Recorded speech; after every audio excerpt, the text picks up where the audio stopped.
the big button at the bottom that says record. Yep. Okay, so now we're starting the recording, and now we're about to get into Rich's presentation on how to stay safe in a less than safe world. So thanks, Rich. Please take it away. Thank you, Carl. I really appreciate it, and I appreciate this opportunity to speak to people about staying safe in the same world. Like I said, as Carl had mentioned, I'm a retired Air Force intelligence officer. I did a lot of counterterrorism work, and in my day job, I did a lot of risk assessment, threat assessment. I've done some criminal investigations, especially cyber related. I'm a 5th degree black belt in both Hapkido and Taekwondo. I have a master's degree in criminal justice, and I'm a registered hypnotherapist and a private investigator in the state of Washington. Some of the things we're going to be looking at is like just what are some of the common safety concerns. We're talking about Washington and Seattle. I know there are people from other areas, but I suspect a lot of the same problems are going to be found in Texas and other places. We're going to talk a little bit about situational awareness, how to avoid becoming a victim, some conflict de-escalation exercises, best practices for dealing with physical attacks. And then we're going to actually talk about some visualization and mental techniques often used by law enforcement and special operations people to help them prepare for critical situations. Our goal here is just greater awareness of safety and security in our area, learning to make risk-based decisions, being able to deal with conflicts and potential violence before they escalate, and just giving people more confidence in dealing with unknown situations. This is very, very interesting. This is from 2018, but when we look at the data for crime in Washington, what we're seeing is that about half of violent crime in the state of Washington is solved. Only about half. Even in murders, it's 55%. So this idea we get about on TV that, you know, the cops are out there, you know, rigorously hunting down every criminal isn't really true. And a lot of it is not their fault. It's just about resources. You know, there's a lot of issues that go into this, but it's just understanding that, you know, most violent crime does not get solved. And, you know, Washington is a relatively safe place, but we do have both property and violent crime, and they affect a lot of people in our state. Some things to kind of be aware of, you know, just like I said, is about half of all violent crimes involve people we know. And this is, you know, it's not, certainly is there's that stranger, you know, attacking you, but a lot of it is people we know, you know, especially in domestic violence situations. It's also in somebody's, you know, spouse or things like that, family members. Drugs and alcohol are involved. So it pretty much, you know, you keep hearing about a lot of these shootings and things here in Seattle or even in, you know, Chicago, down in other places. Usually drugs, gangs, crimes, and alcohol are heavily involved in that. So that's, there's a lot of places where people are getting shot as innocent bystanders, but those are the major drivers for much of the violence we're seeing is drugs and alcohol, especially gang related, especially in the Seattle area. You're seeing a lot of gang violence there. But it's also important to note that most violent crime does not involve weapons. So it's basically, you know, some guys hitting each other, striking, but, you know, it said is what they call is personal weapons or something like that. So,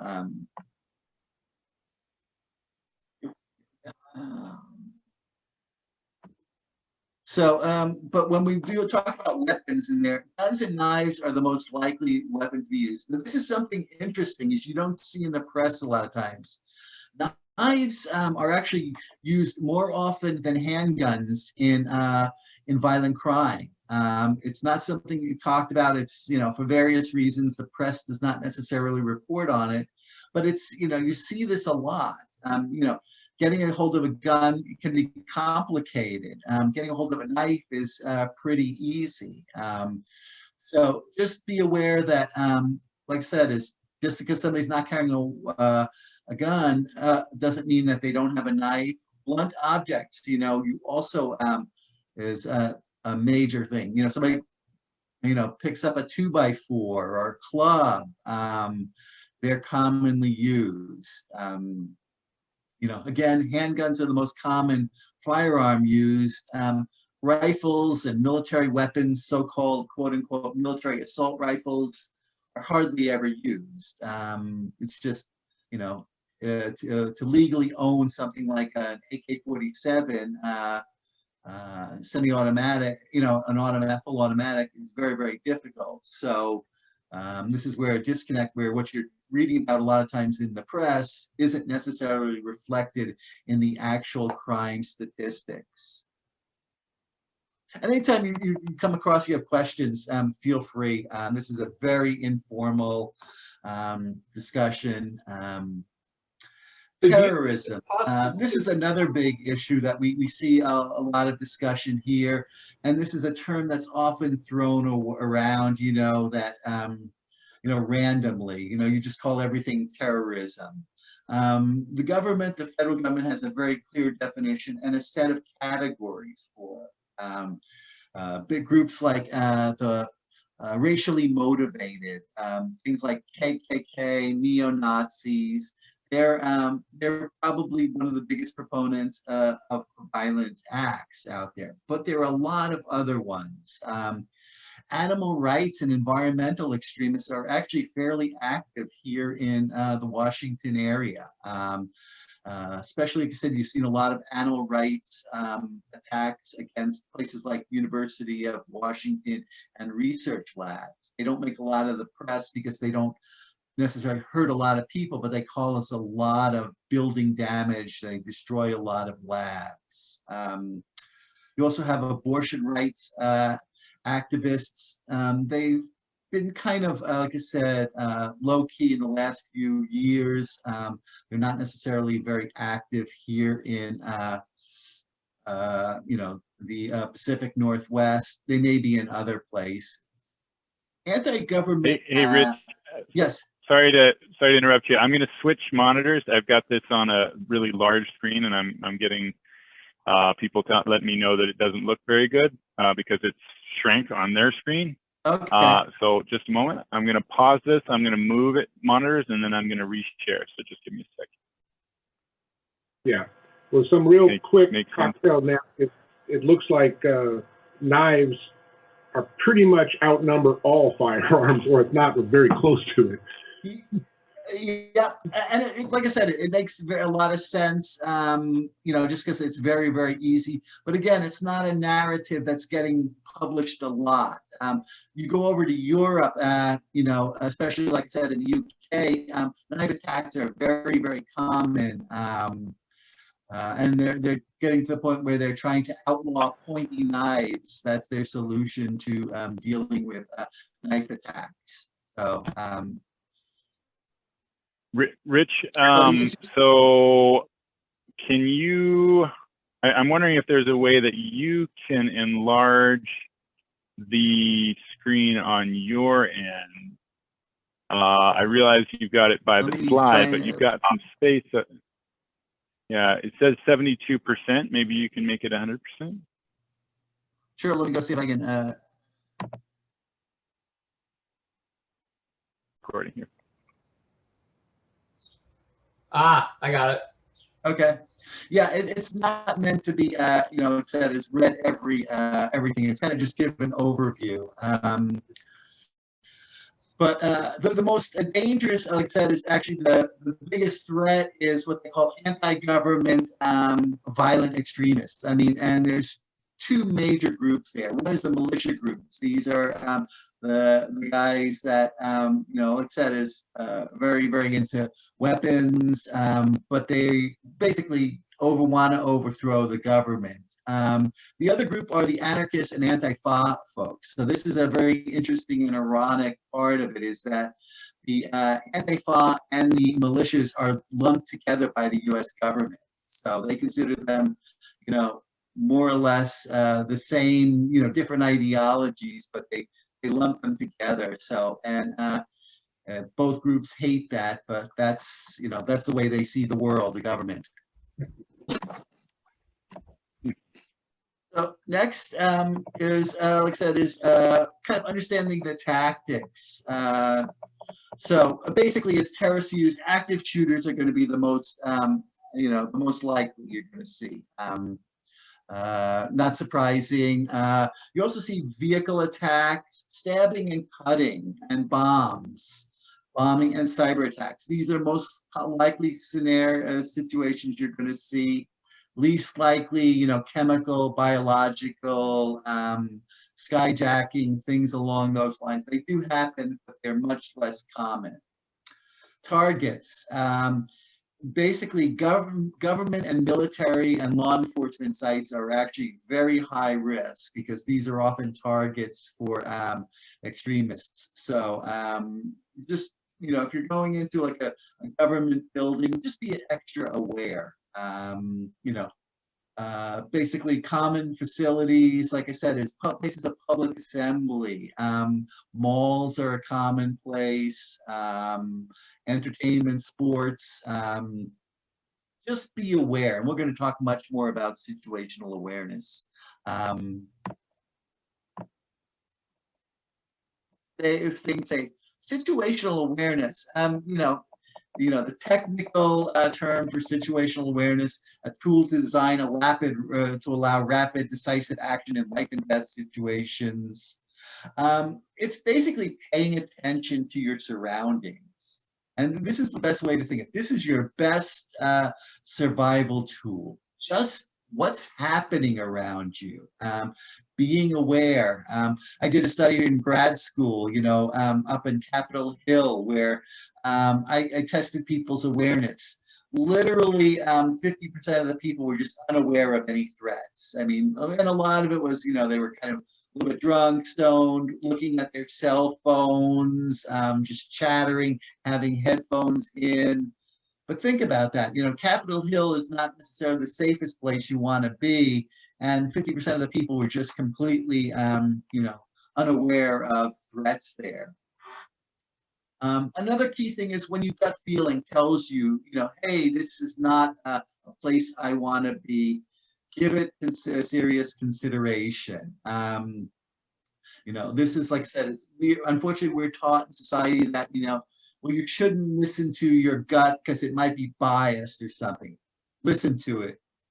A book I recommend is The Gift of Fear. By Gavin de Becker, if you ever get a chance. And his whole thing is listen to your gut, your subconscious. And he uses a common thing. If you go out there and you know, an elevator is there and there's somebody in there that makes you feel uncomfortable, don't be afraid to just wait for the next one. You know, it's better to be a little bit rude than, you know, risk your life.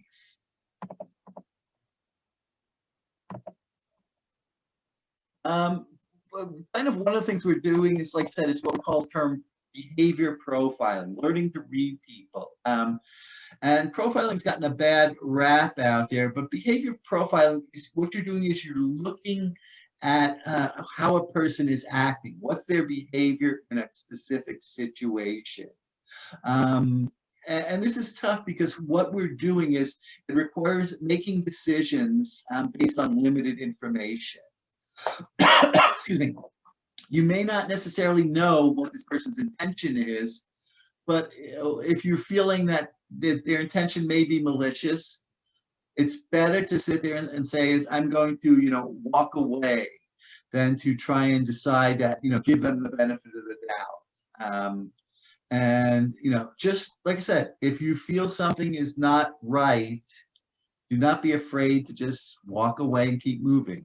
Accept that. It's better than to, give them the benefit of doubt and find out that, you were wrong. And again, one of the good things is that people who have malicious intent generally telegraph it if you know what you're looking for. Looking for things like nonverbal cues, body position, movements. We'll talk a little bit more about that. And again, there's something what we call sensory acuity, recognizing changes in a person's body or motion that could indicate an attack. And we'll talk a little bit about some things that you could recognize. Things that we subconsciously we recognize are threatening. So this is a natural, part of us. It's ingrained in part of our, through millions of years of, survival. Things like, if somebody seems to be sweating, they're clenching their teeth, they're very tense, they're staring at you or fidgeting, or they start screaming at you, they start swearing at you, becoming very aggressive. We've seen this stamping feet, kicking things. These are all indication that this person is very upset and that an attack may be imminent. It may not be, but what you want to do is you want to be at least thinking, what should I be doing? In almost all physical attacks, the person gives us some sort of indication. There's people who train not to do that, but I mean, these are like special operations guys and basically professionals. Most people will telegraph, and it's just recognizing, these indicators, and if at all possible, getting out of there. That's always the best situations.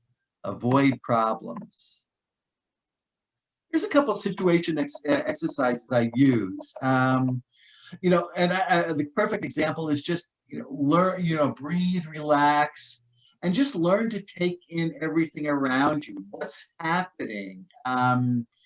Just be this awareness. A great place is if you're walking into a new room, someplace it's like, learn to take it in. What are you seeing? Who's there? I know Russian special forces, they're trained to walk into a room and immediately know where everything is. And so it's not necessarily that you need to do that, but you should just be able to walk into a room and take a layout of reading the room. What the people, where is everything, where are the exits? This is a great one if you're parking somewhere. You park your car, you should immediately, who's around there? Is some guys kind of just skulking in the parking lot, maybe looking around for victims?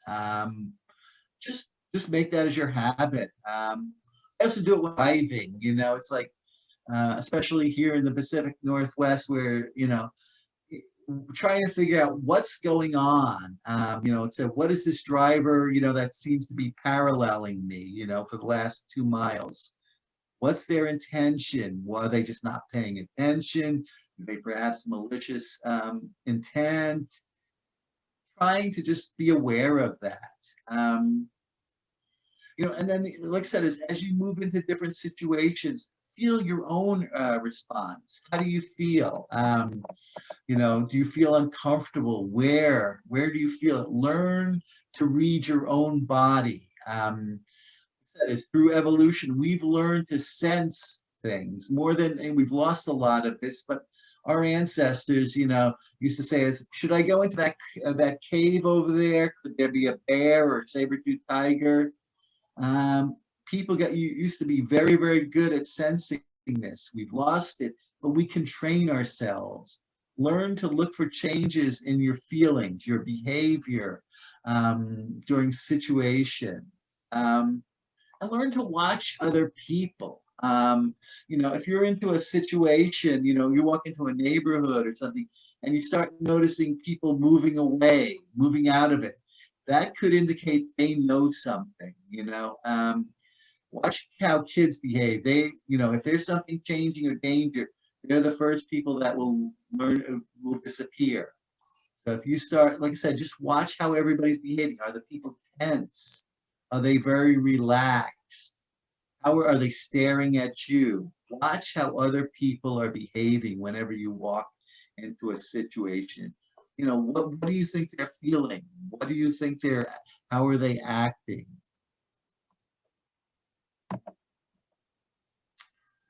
So we're going to talk a little bit about becoming a chance of becoming a victim. And this is one of the things, like I said, normally when I do this class, I spend about a third, maybe 40%, doing physical self-defense, but still the majority of the class is about mental. If you're having to hit somebody, it means that something went horribly wrong, and probably multiple things. In an ideal situation, you should be able to avoid that. It's not always possible, but this is the goal. Avoid, situations long before it comes down to a physical attack. And can't always be helped, but that's something to do it. Understand predators. Predators are the best people for recognizing people. They read people. This is their livelihood. If they make a mistake, they could end up in jail or dead. So they get very, very good at reading verbal and nonverbal signs for people. So a lot of it is, how are you moving? If you move through an area confident, aware, you're scanning the area, you're much less to be a victim than somebody who's kind of, just acting very afraid, very nervous. They're telegraphing that they have no confidence in themselves. Well, a lot of it is, even like I said, is if you move like perhaps you have a weapon, even if you don't have a weapon, if you behave like you do, they're going to be much less likely to, attack you because you're adding uncertainty. And this is, like I said, bad guys hate uncertainty. Another thing is that if you've been victimized in the past, you could be a potential victim in future. And so, this is why I recommend, as a mental health professional, if you've been victimized in the past, please seek therapy or counseling to help you. It's not only to help recover, help recover from the trauma in the past, but it's to help keep you safe going forward. Because like I said, bad guys are looking for people who have been victimized in the past. Communication. Again, understand, we're communicating. We verbally and non-verbally. The predators watch you. They're watching how you move, how you carry yourself. Behavior reflects the person's mind. If you behave confidently, like you're aware, you understand the situation, the bad guys and predators will read that and say, this is not the person we're looking for. Bad guys, criminals are looking for victims. They're not looking for challenges. So just doing that. And again, it's regardless of gender. It's just looking confident, aware, gives you great power. The other thing is, don't spend your time second guessing yourself. We talk a little bit about that. You've probably heard the term analysis paralysis, but make a decision. If you're going to decide to walk through an alley or, make the decision and go and be completely confident. Don't second guess yourself, or should I do this or shouldn't I not? Make an okay decision now is better than a great decision in a few minutes, especially in a life and death situation. Make a decision, follow through with it. This is probably one of the most valuable parts of this thing is conflict de-escalation. And it's something we don't teach in our society, is like how to deal with, people who are, necessarily very antagonist, even a threat. The idea of conflict de-escalation is to shut it down before it becomes violent. Sometimes it's not possible, but obviously preventing a violent situation is always the best approach. And one is just building rapport with the person. So it's if you're dealing with you had an accident in a parking lot, you're very upset. You don't know whether they're carrying a weapon or not, or they have a few friends in the car, but it could turn into a very high risk situation. Some things you can do is, one, physically mirror the person. Our body, at a subconscious level, we like people who are like us. It's a survival mechanism that if your body and your mind is telling you this person is like me, you're much less at risk. They'll see you as much less of a threat.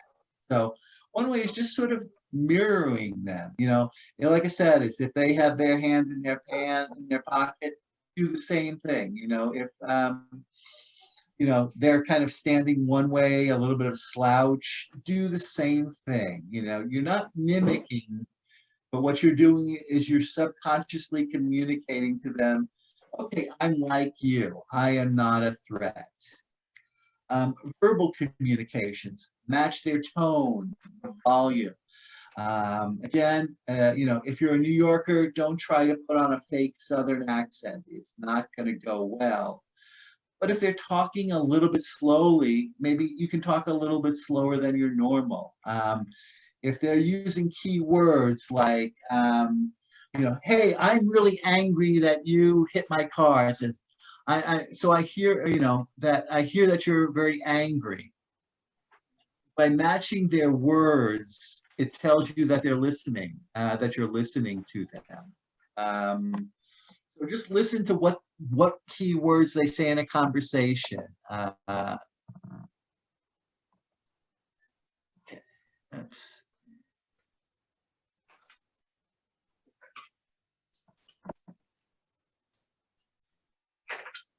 Good. And then another one, it's more subtle, but if you can do it, match their breathing. It's a little bit tougher, but what you're doing is you're subconsciously matching their breathing, and it brings you in sync. An advanced martial arts technique, I'm not saying doing it, is where you can go out, match their breathing, and then start screwing with their breathing so that they can't breathe properly.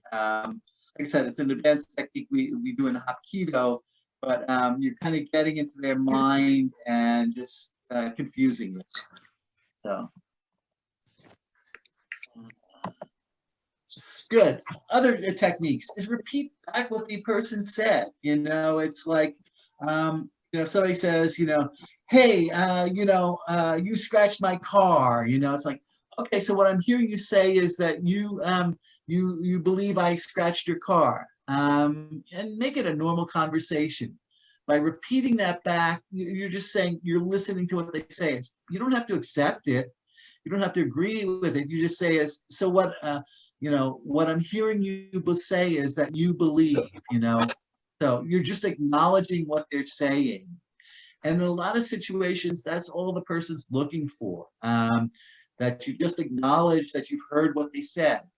You don't have to accept it, you're just repeating back that, so what you're saying is, that's probably true. You may not believe it, it may not be true. You're just, repeating back what they say. There's what they call the pseudo apology. It's like, I'm sorry you believe I, scratched your car. That certainly was never my intention.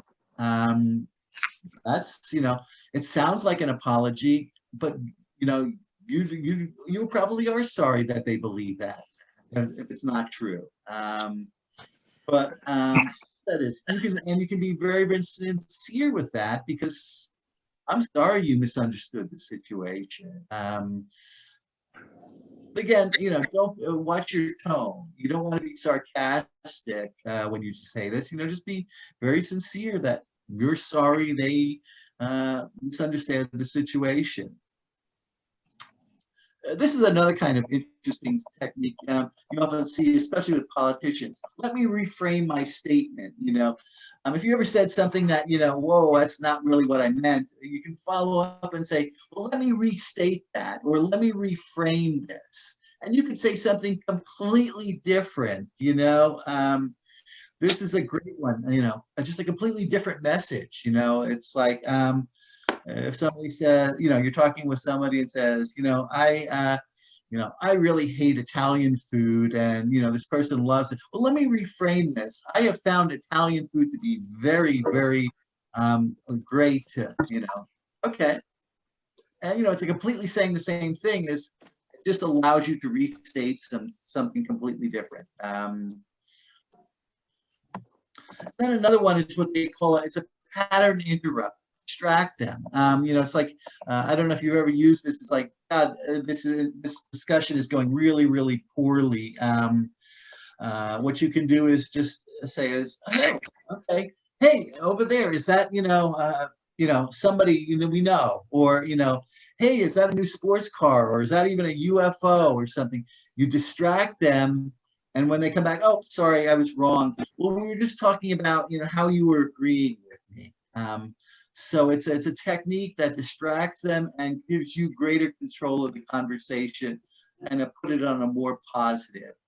You can get away with it for maybe like once, twice, perhaps 3 times. If it's not, you know, taking, that's okay. It's sort of a last ditch process. But again, what it is if you know the level of intensity of the conversation is going up, it's a technique you can use to kind of try and de-escalate it so it does not go into physical violence. And leave, walk away. Absolutely nothing wrong to say is, you know, this conversation is just not working. I'm going to leave. Don't feel you have to, you know, stick around. This is a common question I get is, should I carry a weapon? And I'm going to say, I am not going to offer a suggestion one way or the other. It's a personal decision. Some people do, some people don't. But I do want to, I'm not a lawyer, but here's some things that you should definitely consider if you do it. One, carrying, you know, if you pull a weapon, it will significantly escalate the situation and may turn a non-violent situation into a violent one. So just be aware. You know, it may not be violent, but if you bring out a weapon, you're significantly escalating. Legal consequences, you know, goes without saying. You know, using a weapon, you know, can definitely have some significant legal consequences, and you want to check if the weapon's legal. We were having that discussion in Seattle. You know, like I said, Seattle is very different weapons laws than the rest of Washington State. Washington State, you know, I can be carrying around a sword or, you know, a fairly large knife, but you know, in Seattle, these will get you possibly arrested. So know the law on that. Recognizing using a weapon, you know, even if it's fully justified, can take a deep emotional and psychic toll on you. You know, there's a lot of, especially if you're not trained in it. You know, there's a lot of people, like I said, is, you know, hurting somebody is very, very hard. You know, they're, so like I said, is they've got I don't know if you guys have heard of a book called On Killing by David Grossman. He's a lieutenant colonel, retired in the Army, and he talked about the experience of the military in using weapons and violence. And so he talks a lot about the mental and emotional difficulty for most people. You know, like I said, it's called On Killing by David Grossman. For the Army, but again, it's not easy, and it should never be using weapons. And then finally, don't use a weapon you're not proficient in or comfortable using. You know, if you don't know how to use it, don't use it. I've had students who basically will carry a knife, and then I ask them, "Do you know how to use a knife?" Well, no.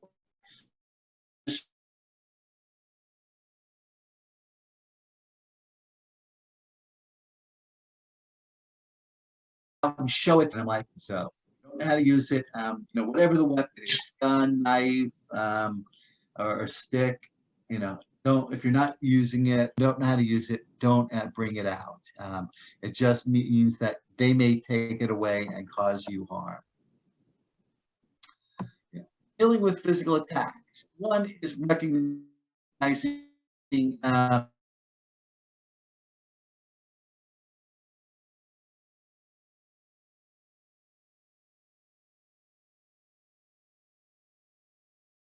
the attack is imminent. And the vast majority of cases, there's some indication of violence before. One, avoid physical conflict if there's any way.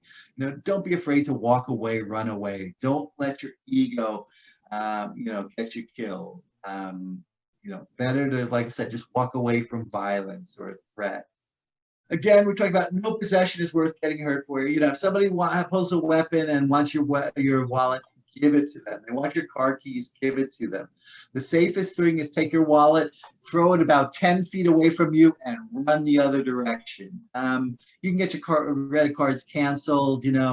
Whatever you got in your wallet's not worth it. Even if you're carrying a weapon, is it really worth trying to see who's faster? Whatever for your wallet. We have insurance, just understand the getaway. And this is the important thing is, like I said, is your goal in a violent situation is surviving. This is one of the challenges with a lot of, martial arts. They're sports, martial arts, and they teach you how to win a fight.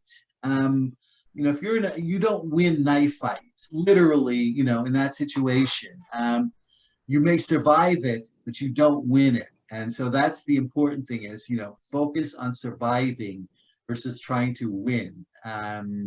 What is it going to take for me to get out of here alive and safe? Very, very important.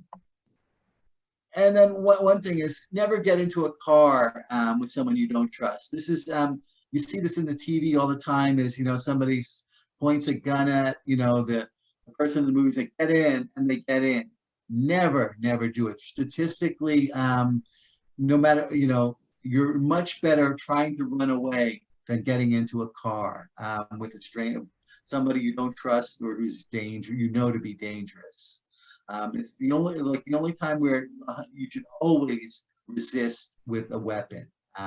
Somebody with a weapon is just statistically, your survival odds go down if somebody's driving you away.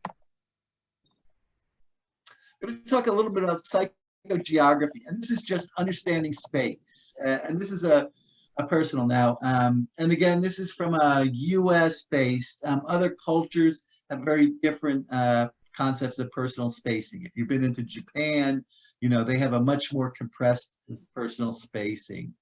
But, in general, outside of 12 feet, it's pretty much public space. You should be aware of what's going on there, but there's no expectation of privacy there, just, be aware it's there. Between 4 and 12 feet, just be aware, okay, why is this person here? Start thinking, is this person a potential threat? Again, there's not a lot you should do. Just be aware that somebody's entered your social space between 4 and 12 feet. Under 4 feet, you should definitely, if you don't know this person, be aware, very, very aware, and start thinking, what is their intention? It could be a situation where you're just very compressed.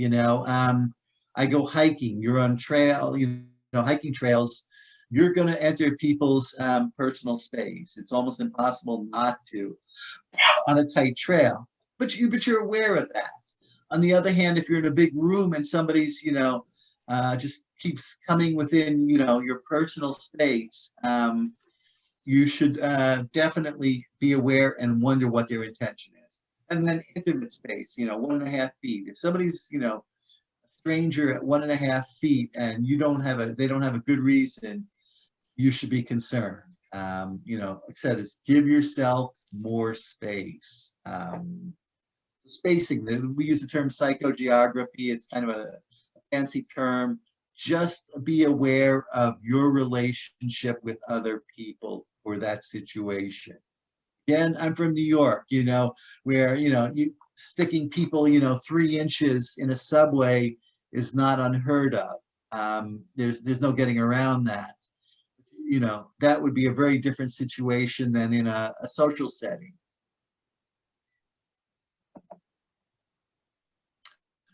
Now we're going to talk about specific situations. Staying safe in a riot. For those of you who've been in Seattle, this is highly, highly relevant. We see that, and sometimes you don't necessarily know. It's like you can just end up in a wrong street somewhere, and you probably can't depend on the police to save you. So the things that you can do just if things happen. One, prepare an escape route. If you know you're going to a riot-prone area, even if you don't know that there is going to be one, just be aware of it. Be aware of the situation, knowing what's around, what's the area. Think about this. If I'm down by Pike's Market or something like that, and there's some, violent demonstrators there, how would you get out? What's your situation? What are some streets you could take to get out of there? How would you get to, the highway? Is there some place that you could take, you can move, maybe go into a parking garage? Be aware. Again, like I said, is if you're in a situation that you think may get violent. And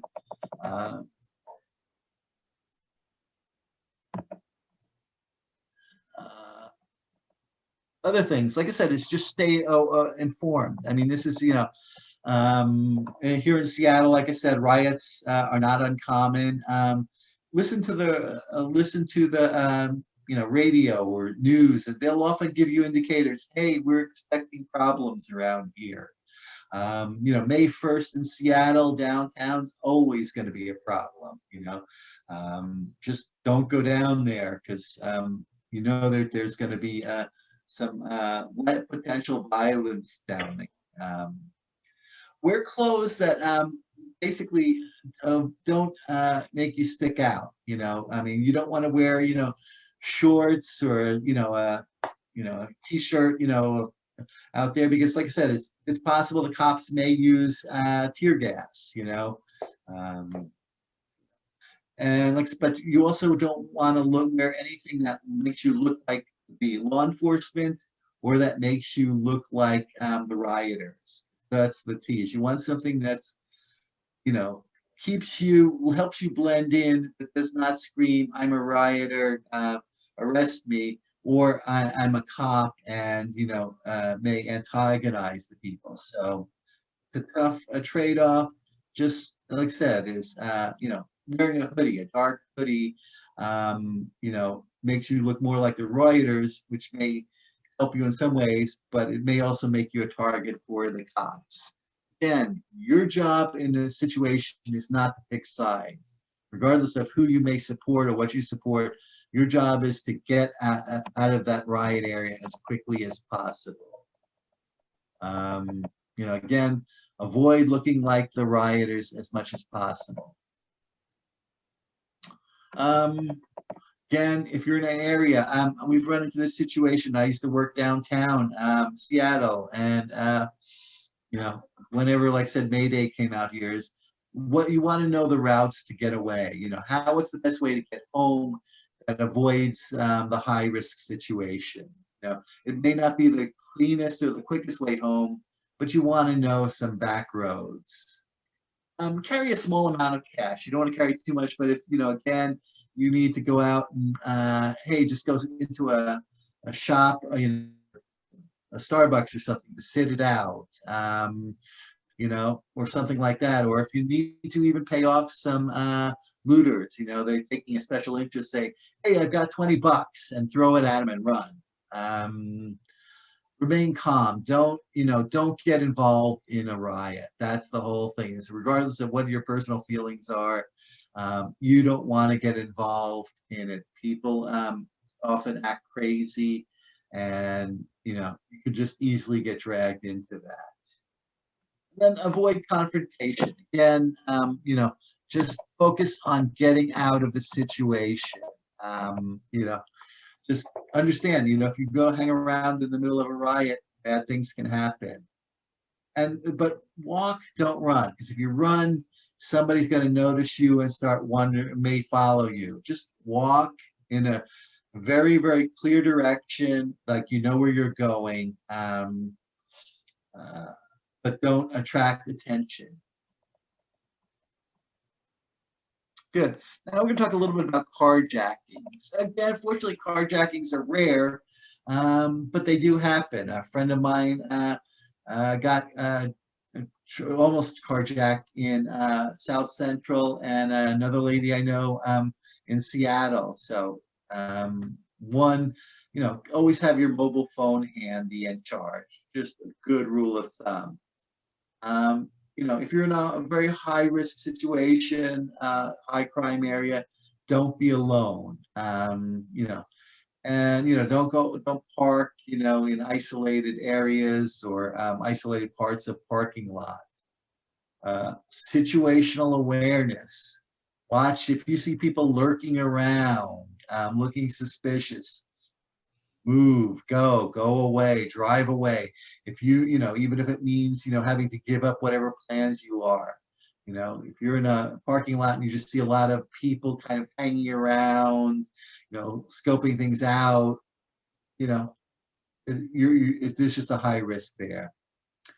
You know, understand some of the techniques used. Sometimes a lot of carjackers, what they'll do, they'll quote unquote bump you and try and get you to go, they'll stop over, or flash your lights. They want to pull you over.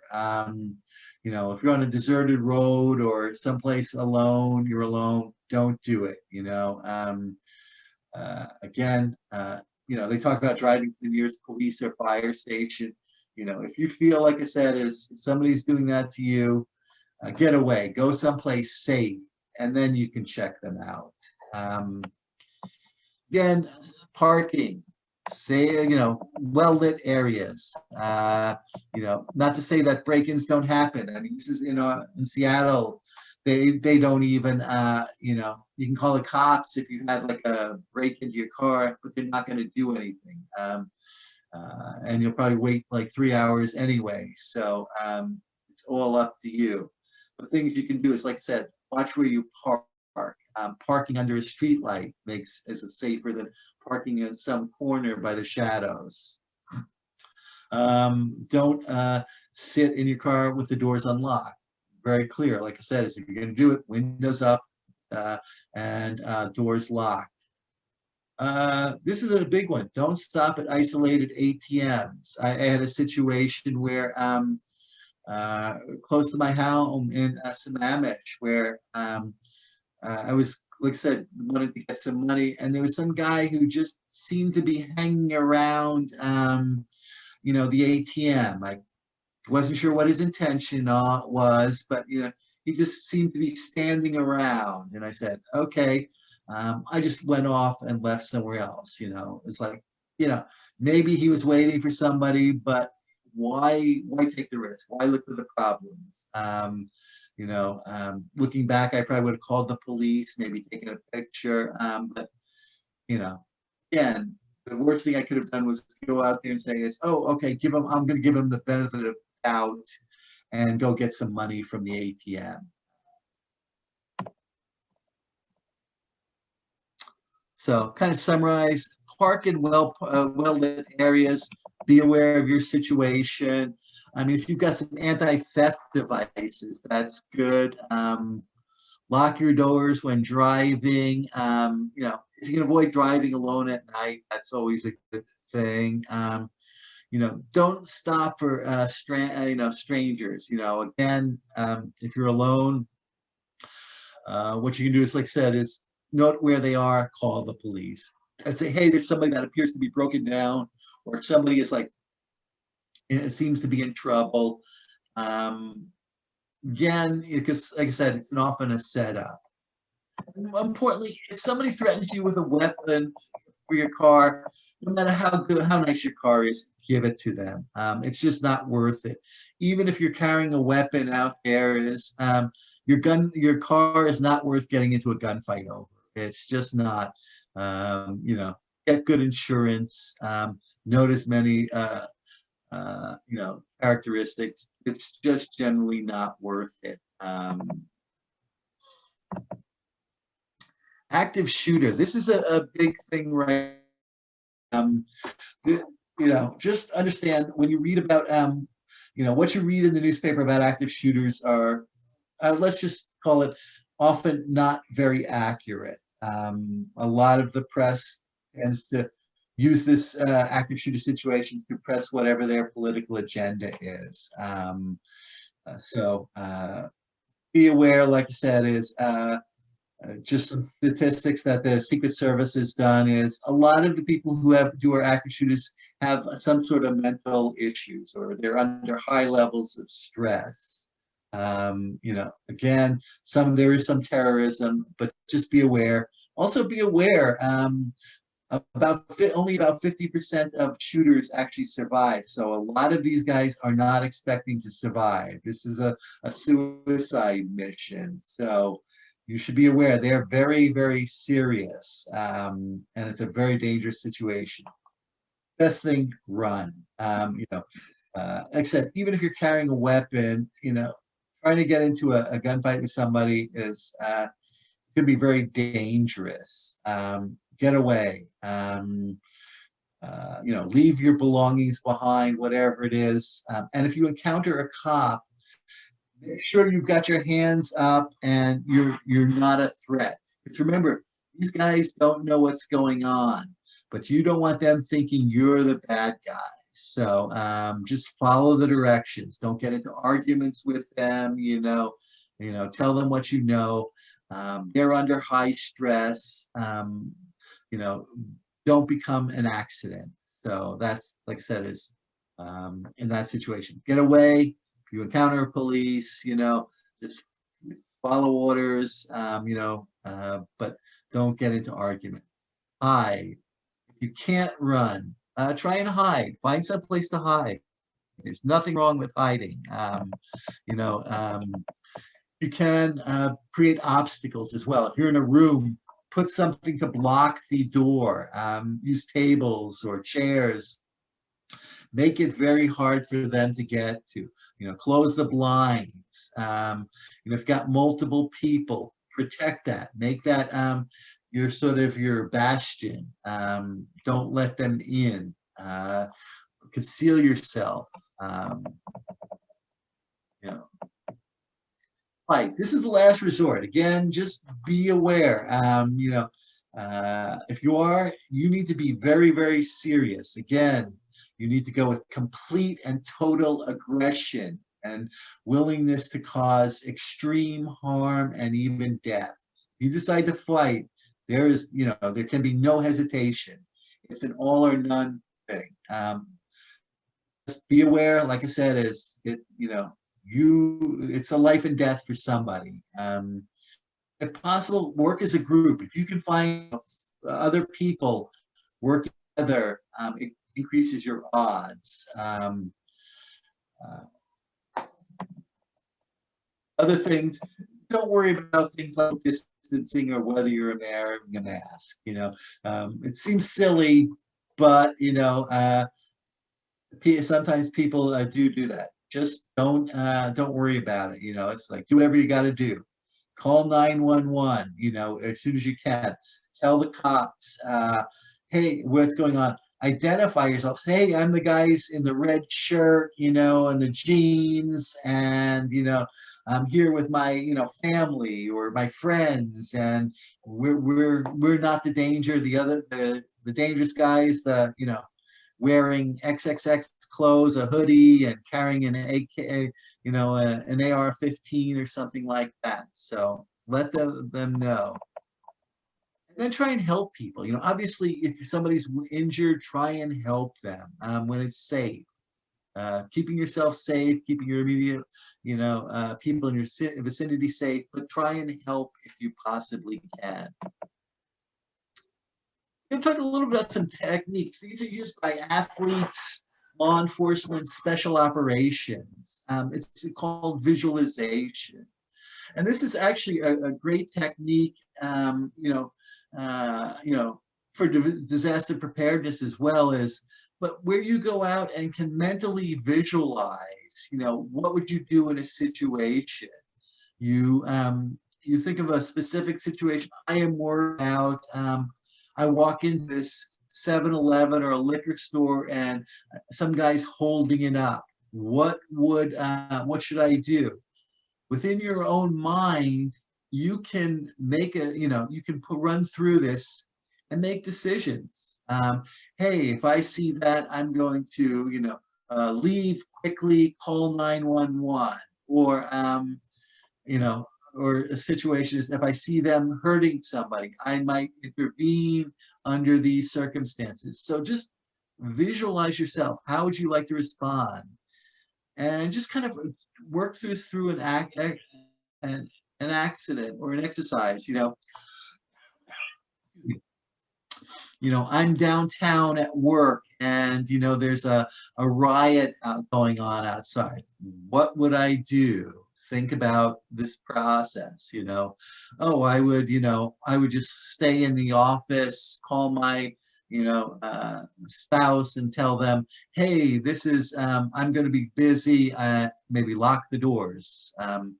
If your car breaks down on the side of the road in a sketchy part of town, you can go out, just relax. What would you do? How would you respond? And you can run through different scenarios in your mind and say, okay, maybe I'd go out, get out and walk.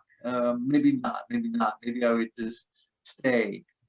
But just be able to visualize this. And this is a great, as part of any disaster, if, zombie apocalypse, kind of walk through your mind. What is your process? What would you do? We lose power, due to an earthquake here, kind of walk through in your mind, okay, we lost power. What would I do? I would then, kick in the generator, or, I would check where my family is. Be able to kind of just visualize what the process would and get comfortable to it.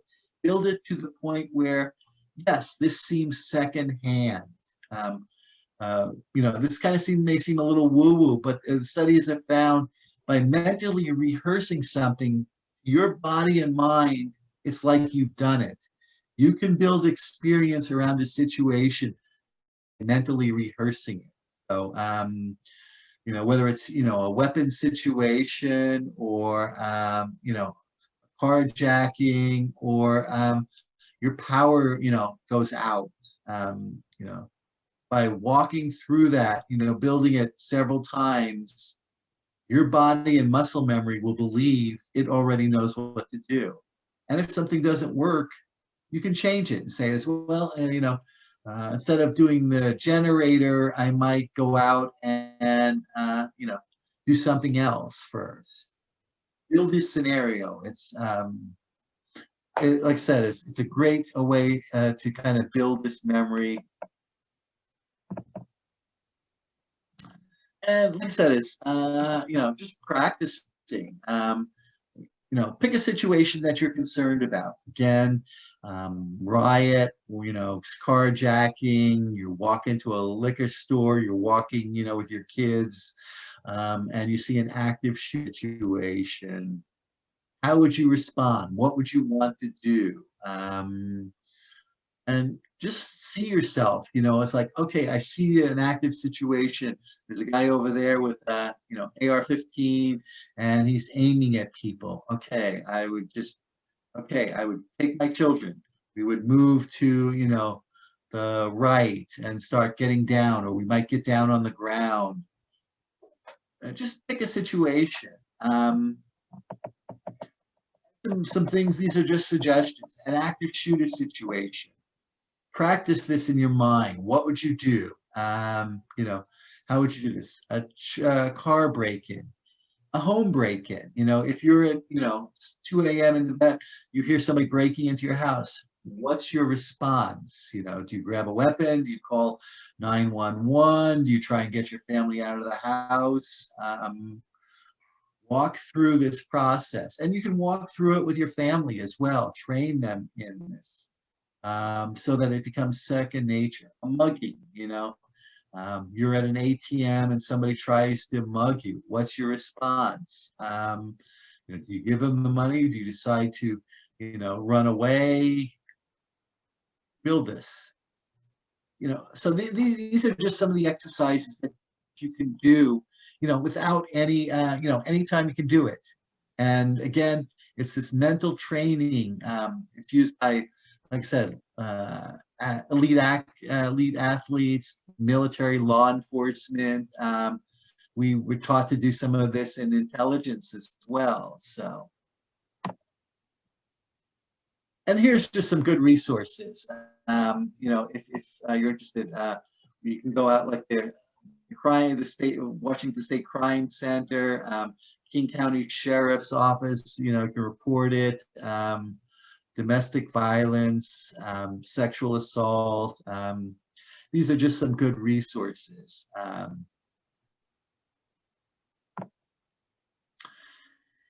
Any questions on this? Like I said, it's a lot of information. I tried to avoid death by PowerPoint, but a lot of it is, like I said, is just recognizing that you can stay safe even in violent situations if you just know what to do. Yeah, that was some terrific information. Ending on the visualization, that's a very, very important and easy to use and often not used training tool. Any scenario, yeah, you can walk through visualizing. You've got your own mental playground. You can figure it out. So that's very, very good advice. I really liked your closing scenarios there. Those are things that we've been trying to figure out how to practice, right? And we work with another group called the Armed Defense Training Association. And we've kind of asked them, hey, how can we do some of these scenarios? And so they're kind of noodling it as well. But active shooter, that's a difficult scenario to practice. But the muggings and the carjackings and some other things would be definitely worthwhile practicing if you can't. Visualization obviously is a great tool, but physically practicing some of those things would pay dividends, I'm sure. Yep. I mean, one option is, like I said, is I'm a big fan of using like airsoft. It's like, is basically as you're out there and, kind of an exercise, you make sure everybody knows is like somebody comes in and suddenly becomes an active scenario. It's like, just have people, okay, this guy's, have people stop and say, how do you feel when you see this guy drawing his weapon? It's like, what are you feeling? Are you suddenly, oh, I'm feeling afraid. Are you frozen? And you can do some step by step, do it in almost slow motion to help people, respond to that type of situation.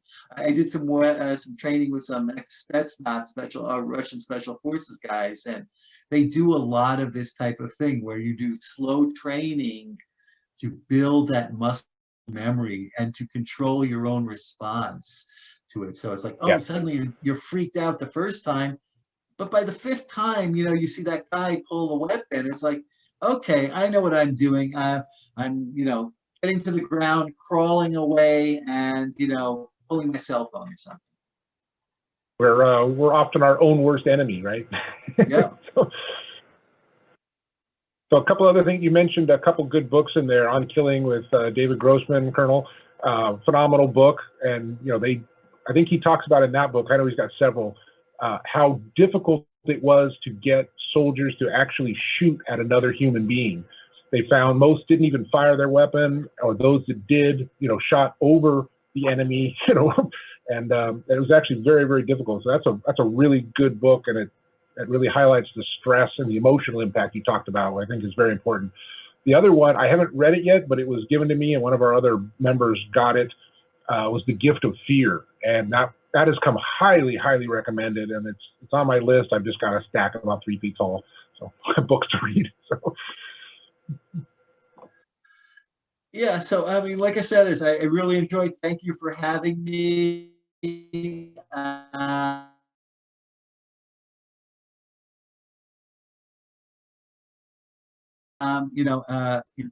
And yeah, like I said, is just stay safe. Yeah, I think we'd love to have you back, maybe some more specialized type things, especially maybe when we can meet in person, we can do some of the physical stuff. You know, you've created a long list of questions and things that I would like to cover in the future. So if you're open to it, we would love to have you back, and obviously we'll get more people involved when we're able to meet in person. Super appreciate you though. Well, thank you. I really appreciate it. You guys are a great audience, and I really appreciate all you're doing. I've tried to tell people about it because I didn't know about it until I ran into Carl, but the whole disaster preparedness stuff, you know, it's something that's not being covered a lot in our society, and it's putting us all at risk. Yep, absolutely. Carl, any closing comments or statements or whatever? The peanut gallery? I keep getting muted here. Yeah, you covered just about everything, Ryan. So yeah, I'm going to go ahead and turn the record.